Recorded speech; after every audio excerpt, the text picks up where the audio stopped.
ಚಳ್ಳಕೆರೆ ತಾಲೂಕಿನಿಂದ ಮನಕಲಕುವ ಘಟನೆ ಒಂದು ಬೆಳಕಿಗೆ ಬಂದಿದೆ. ರೆಡ್ಡಿಹಳ್ಳಿ ಗ್ರಾಮದ ಯುವಕನೊಬ್ಬ ಆತ್ಮಹತ್ಯೆ ಮಾಡಿಕೊಂಡಿರುವ ದುರ್ಘಟನೆ ವರದಿಯಾಗಿದೆ.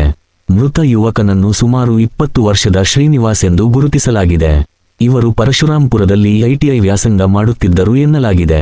ಮೂಲಗಳ ಪ್ರಕಾರ ಕೆಲ ಆರ್ಥಿಕ ಸಮಸ್ಯೆಗಳು ಮತ್ತು ಸಾಲ ಸಂಬಂಧಿತ ಒತ್ತಡದಿಂದ ಮಾನಸಿಕವಾಗಿ ಬಳಲುತ್ತಿದ್ದರೆಂದು ಹೇಳಲಾಗುತ್ತಿದೆ. ಈ ಹಿನ್ನೆಲೆಯಲ್ಲಿ ದುಃಖಕರ ನಿರ್ಧಾರಕ್ಕೆ ಮುಂದಾದರೆಂದು ಶಂಕಿಸಲಾಗಿದೆ.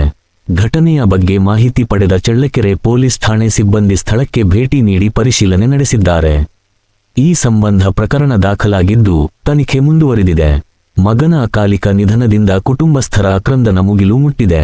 ಕೂಲಿ ಕೆಲಸ ಮಾಡಿ ಮಗನನ್ನು ಓದಿಸುತ್ತಿದ್ದ ತಂದೆ ತಾಯಿಗೆ ಇದು ಭಾರೀ ಆಘಾತ ತಂದಿದೆ. ಸೂಚನೆ: ಜೀವನದಲ್ಲಿ ಯಾವುದೇ ಸಮಸ್ಯೆ ಬಂದರೂ ಆತ್ಮಹತ್ಯೆ ಪರಿಹಾರವಲ್ಲ.